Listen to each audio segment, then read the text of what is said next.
मानव स्वास्थ्य और रोग के अंतर्गत 12th क्लास का हमारा अगला टॉपिक है कैंसर। कैंसर नाम से आप सभी परिचित होंगे, है ना। अब कैंसर में क्या होता है, कैंसर में क्या होता है कि डॉक्टर ये कहता है कि आप समय समय पर अपनी बॉडी को चेक करते रहिए। आपके गले में, आपके गाल में, आपके हाथ में, है ना, आपके स्तनों में कहीं पे आपको किसी प्रकार की कोई गठान तो नहीं दिख रही, और ऐसी गठान जिसमें दर्द ना हो, दर्द की अनुभूति नहीं होना चाहिए उसमें, है ना। तो ऐसी गठान जो कि दर्द रही, तो वो गठान कैंसर की हो सकती है। अगर आपको इस तरह की कोई गठान दिखाई देती है तो आप जरूर उसका टेस्ट करवाएं।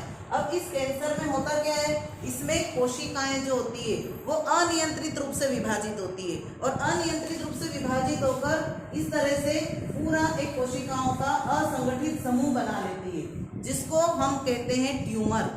इसको कहा जाता है ट्यूमर। एक प्रकार की गठान है, ये ऊतकों का समूह होता है, ये पूरा और असंगठित समूह होता है, और ये कहलाती है ट्यूमर।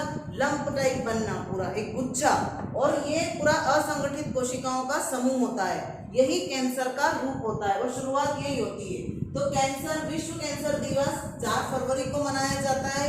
एक जीन है जिसका नाम है ऑन्कोजीन, ऑब्जेक्टिव में बहुत पूछा जाता है, जो विशेष परिस्थितियों में सामान्य कोशिकाओं को कैंसर कोशिकाओं में बदल देती है। हमारे शरीर में बहुत सारी कोशिकाएं, लेकिन यदि एक भी जगह शरीर में किसी कोशिका में, जैसे मुंह का कैंसर होता है, गाल का कैंसर होता है, गले का कैंसर होता है, स्तन का कैंसर होता है, ग्रास नली का कैंसर होता है ना, आमाशय का कैंसर होता है, वेजाइना का कैंसर होता है, सर्विक्स का कैंसर होता है, प्रोस्टेट कैंसर होता है। तो जब ये कैंसर होते हैं तो वहां पे कोशिकाएं जो होती है उनमें अनियंत्रित विभाजन होना शुरू होता है, और अनियंत्रित विभाजन के कारण गुच्छा बन जाता है, गठान टाइप, तो उसे कहते हैं कैंसर। तो ये ऑन्कोजीन जो होता है, ये एक ऐसी जीन है जो विशेष परिस्थितियों में सामान्य कोशिकाओं को कैंसर कोशिकाओं में बदल देती है। अब ऑब्जेक्टिव में आता है ऑन्कोजीन क्या है। जब कोशिका विभाजन एवं कोशिका वृद्धि असामान्य होती है तो उसके कारण ट्यूमर का निर्माण होता है, जिसे कहते हैं कैंसर, अर्थात असंगठित ऊतकों की वृद्धि। समान ऊतक रहेगा तो कोशिका से कोशिका ही बनेगी। समसूत्री विभाजन में पढ़ा है आपने कि एक कोशिका से 2 कोशिका, 2 से 4, 4 से 8 ऐसे बनती जाती है, और कोशिका विभाजन होता है। हमारे शरीर की जो भी क्षतिग्रस्त कोशिकाएं, उनकी मरम्मत होती है और हमारा शरीर वृद्धि करता है। लेकिन किसी कारण से यदि वो कोशिका कैंसर कोशिका में परिवर्तित हो गई तो वहां पे ट्यूमर बनेगा, गठान बनेगी, और धीरे धीरे जो है वो, यदि स्टार्टिंग में, प्रारंभिक स्टेज में पता नहीं चला तो वो बहुत ज्यादा विकृत रूप ले लेती है, जिसका फिर इलाज बहुत जो है आसान नहीं होता है। तो आप यहाँ पर देखिए कि इसके जो जिन कोशिकाओं की अनियंत्रित वृद्धि के कारण कैंसर होता है, कौन सी ऐसी कोशिकाएं जिनमें अनियंत्रित विभाजन होता है या अनियंत्रित वृद्धि होती है, वो कोशिकाएं होती है नियोप्लास्टिक सेल, नियोप्लास्टिक कोशिकाएं। ये भी ऑब्जेक्टिव के लिए याद रखिएगा।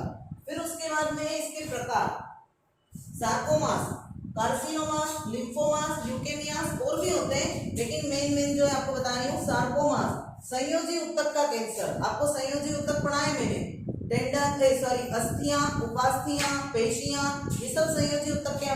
तो यहाँ पे 2% व्यक्तियों में ये होता है संयोजी ऊतकों का कैंसर। हड्डियों का, कार्टिलेज में, इनमें पाया जाता है। कार्सिनोमास, इपिथेलियम कोशिकाओं में, ये 85% व्यक्तियों में यही वाला कैंसर होता है, जिसको कहते हैं कार्सिनोमास। अब ये कार्सिनोमास कैंसर स्तन ग्रंथियों में, फेफड़ों का कैंसर, आमाशय का कैंसर, अग्नाशय मतलब पैंक्रियास का कैंसर, तो ये सारे कैंसर होते हैं कार्सिनोमास। फिर लिम्फोमास, लसिका ऊतकों में, हमारे लिम्फ सेल्स, प्लीहा, इनमें जो होने वाला है वो lymphomas. Leukaemias, leukaemia blood cancer के नाम से जाना जाता है। ल्यूकेमिया रुधिर कोशिकाओं में, ब्लड कैंसर जो होता है ना, रक्त कोशिकाओं में होने वाला कैंसर है। पहचान, बिना दर्द वाले ट्यूमर, गठान का होना, इसकी पहचान है। कारण, बहुत सारे कारण होते हैं, कुछ वातावरणीय कारक होते हैं, कुछ भोजन संबंधी कारक होते हैं, कुछ व्यवसाय संबंधी कारक होते हैं। अगर वातावरणीय कारक की बात करें तो तंबाकू का उपयोग करना, शराब का उपयोग करना, ये वातावरणीय कारक है। भोजन संबंधी, ज्यादा वसायुक्त भोजन खाना, कुछ इस तरह की मछलियां होती जिनको खाने से भी कैंसर की संभावना रहती है, और वसायुक्त भोजन से कहते हैं कि स्तन कैंसर की संभावना रहती है। कुछ प्रिजर्वेटिव, हम डिब्बा बंद जो कि स्टोरेज करी हुई रहती है दुकानों पे, और उन चीजों को खाते हैं हम, है ना, पैक जो आते हैं पूरे, और कई कई दिनों तक वो खराब नहीं होते, उनमें डेट डली रहती है, 1-1 साल 2-2 साल की, पर उनमें प्रिजर्वेटिव मिलाते हैं ताकि वो खराब ना हो, और वो प्रिजर्वेटिव कैंसर के लिए जो है खतरनाक होते हैं, कैंसर जैसी बीमारी होने की उनसे संभावना रहती है। तो ये इस तरह का कुछ एडिटिव मिलाते हैं, कुछ प्रिजर्वेटिव मिलाते हैं, केमिकल्स होते हैं। वो व्यवसाय संबंधी क्या होता है, कुछ जो है व्यवसाय में इस तरह के व्यवसाय में लगे हुए हैं कि जहाँ पे फैक्ट्रीज में कई तरह की मशीनों से निकलने वाले, कई तरह के जो है वहाँ पे खदानों से निकलने वाले जो ये रसायन है, बेंजीन, कैडमियम, आर्सेनिक, क्रोमियम आदि, ये भी यदि हमारी बॉडी में इंट्रेंस करते हैं, अंदर प्रवेश करते हैं किसी भी माध्यम से, तो हमको कैंसर होने की संभावना रहती है। कुल मिला के वातावरणीय, भोजन संबंधी, व्यवसाय संबंधी ये भौतिक व रासायनिक कारक कार्सिनोजन कहलाते हैं। ये भी ऑब्जेक्टिव के लिए इंपॉर्टेंट है, जैसे कार्सिनोजन, नियोप्लास्टिक कोशिकाएं, ऑन्कोजीन, ये ऑब्जेक्टिव में भी पूछा जाता है। फिर ब्लड कैंसर किसे कहते हैं, तो ल्यूकेमिया कहते हैं, ल्यूकेमियास को कहा जाता है। फिर लक्षण क्या है, लंप का बनना। क्या होता है, जैसे सपोज कीजिए कि हमारे आमाशय में, हमारे आमाशय का कैंसर है और यदि हमारी आंख में लंप बन गए, गठाने बन गई, मतलब कोई गुच्छा बन गई, तो भोजन निकलने में दिक्कत होने लग जाएगी। मुंह में गले का कैंसर यदि हुआ तो यहाँ पे अंदर बन जाएगी गठाने, छाले हो जाएंगे, गठानों का रूप ले ले, तो अंदर मुंह में से खाना नहीं निकलेगा। तो इस तरह के जो कैंसर होते हैं उसमें लंप बनने के कारण बहुत सारी समस्याएं उत्पन्न होती है। तो कुल मिला के कैंसर का अर्थ है कि असंगठित ऊतकों की वृद्धि होना। अब इसमें आप देखिए, इसको कैंसर को मैं आपको चार्ट के माध्यम से बता रही हूँ। यहाँ पर आप देखिए, ये साधारण फोड़ा बताया है, जो ट्यूमर है साधारण जो है शरीर में होने वाले फोड़े में कोशिकाओं और तंतुओं के समूह को एक रेशेदार कैप्सूल विभाजित करता है। यदि कोई साधारण फोड़ा हो जाता है तो उसमें एक रेशेदार कैप्सूल होता है, वो इसको विभाजित कर देता है ताकि एक विराट रूप ना ले, बड़े नहीं। लेकिन क्या होता है कि कैंसर संक्रमित जो फोड़ा होता है, कैंसर संक्रमित फोड़े में कोशिकाओं और तंतुओं के समूह को विभाजित करने वाला रेशेदार कैप्सूल खत्म हो जाता है। जब वो रेशेदार कैप्सूल खत्म हो गया तो उसको विभाजित नहीं करेगा, और जब विभाजित नहीं करेगा तो जिससे कोशिकाएं और तंतु आपस में कैसे हो जाएंगे, घुल मिल जाएंगे, विलय हो जाएंगे और रक्त प्रवाह को बढ़ाते हैं। तेजी से जो है रक्त का प्रवाह बढ़ेगा, जो नाड़ियों में एकत्र होकर एक फफोले या गांठ का रूप ले लेता है। जगह जगह जो है वो जाकर इकट्ठा हो जाएगा। और यहाँ पे इन्होंने कॉमन कैंसर बताए, गाल का कैंसर, जबड़े का कैंसर, ये यहाँ पे जो है गले में कैंसर है ना, फिर हमारे ये आंतों का कैंसर, प्रोस्टेट का कैंसर, फेफड़ों का कैंसर, स्तन कैंसर, ये कैंसर के प्रकार बताए हुए। अब यहाँ पे इन्होंने कारण बताए कि कारण कौन कौन से, तो आप कारण देखिए। यहाँ पे कारण में देखिए, सबसे पहला दूषित वातावरण में काम करना, बताया मैंने आपको, दूषित वातावरण में काम करना, दूषित आहार लेना, फिर उसके बाद में अत्यधिक शराब का सेवन करना, तंबाकू खाना, बीड़ी सिगरेट पीना, ये भी कैंसर के कारण है। मुंह का कैंसर तो आप सभी जानते हैं अच्छे से कि पूरा गाल सड़ जाता है यहाँ पे जब इकट्ठा करके रखते हैं यहाँ पे गुटके को। प्रदूषित हवा द्वारा विषाणुओं का शरीर में प्रवेश करना। फिर उसके बाद में आगे देखिए आप लक्षण, इसके लक्षण देखिए आप, क्या लक्षण होते हैं।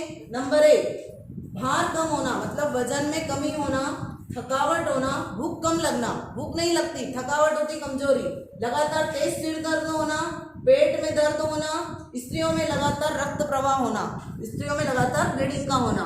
फिर उसके बाद दर्द रहित गांठें होना, जगह जगह दर्द रहित गांठ होती है। त्वचा का सुन्न होना, मस्से का आकार बढ़ जाना, यदि मस्सा है तो उसका आकार बढ़ जाएगा। फिर खून की उल्टियां करना, खून की उल्टियां शुरू हो जाती है। फिर छाती में दर्द रहित गांठें होना, ब्रेस्ट कैंसर में छाती में दर्द रहित गांठ हो जाती है। अब इसका हम देखेंगे उपचार। उपचार में आप देखिए, इसमें ट्रीटमेंट में कीमोथेरेपी, सुना होगा आपने नाम, कीमोथेरेपी, रेडियोथेरेपी। तो ये कीमोथेरेपी में क्या करते हैं, यह तकनीक कैंसर नष्ट करने वाली दवा को सुई द्वारा सीधा खून में प्रवाहित करके खून के कैंसर के इलाज के लिए प्रयोग की जाती है। तो ये क्या, इसमें क्या करते हैं कि यदि ब्लड कैंसर हुआ तो उसमें इसको सीधा जो है यहाँ पर क्या किया जाता है, नष्ट करने वाली जो दवा है, कैंसर को नष्ट करने वाली दवा को इंजेक्शन द्वारा सीधा खून में प्रवेश करवाया जाता है। रेडिएशन थेरेपी, इसमें एक्सरे, गामा किरणें या इलेक्ट्रॉन किरणें, गर्भाशय का कैंसर होता है, यूटेरस का, फेफड़ों का कैंसर, लंग्स का कैंसर, उसकी चिकित्सा के लिए इसको प्रयोग किया जाता है। ये रेडिएशन थेरेपी है, इसमें किरणें दी जाती है और उसके द्वारा जो है उस स्थान को, वहाँ पे जो कोशिकाएं हैं उनको क्षतिग्रस्त किया जाता है। अब सर्जरी, शल्य चिकित्सा, पित्तवाहिनी में हमारी जो बॉइल डक्ट है पाचन तंत्र से संबंधित, कैंसर से पीड़ित आंतड़ियों में जब हमारी आते हैं उसमें कैंसर के फैलाव को रोकने के लिए कि आगे बढ़े नहीं, ये सब थेरेपी क्यों दी जाती है? इसका कोई विशेष उपचार नहीं है। अगर ये बहुत लार्ज स्केल पे बढ़ गया तो इसका कोई विशेष उपचार नहीं है, बस इन उपचारों के द्वारा, मिली जुली प्रक्रियाओं के द्वारा उसको रोक दिया जाता है ताकि वो आसपास फैले नहीं, अन्य क्षेत्रों में नहीं फैले, वहीं सीमित रहे। पित्तवाहिनी और कैंसर से पीड़ित आंतड़ियों में कैंसर के फैलाव को रोकने के लिए एक तकनीक का उपयोग किया जाता है जिसे कहते हैं सर्जरी। सर्जरी करके उसको निकाल देना उस स्थान को। अब उसके बाद में है सह उपचार। सह उपचार मतलब साथ में व्यक्ति को ट्रीटमेंट के साथ साथ, है ना, हमको उसकी देखरेख करना भी बहुत जरूरी रहता है, साथ में उपचार देना। क्या है उसमें? सबसे पहले इसमें है साफ सुथरे वातावरण में रहना, स्वास्थ्यवर्धक और साफ सुथरे मतलब प्रदूषित वातावरण में नहीं रहना, हमारे आसपास भी स्वच्छता हो, हम जहाँ रहते हैं वहाँ भी, और जो फैक्ट्रीज वगैरह में काम करते हैं वो भी प्रदूषण रहित हो, या आप मास्क लगाकर काम करें।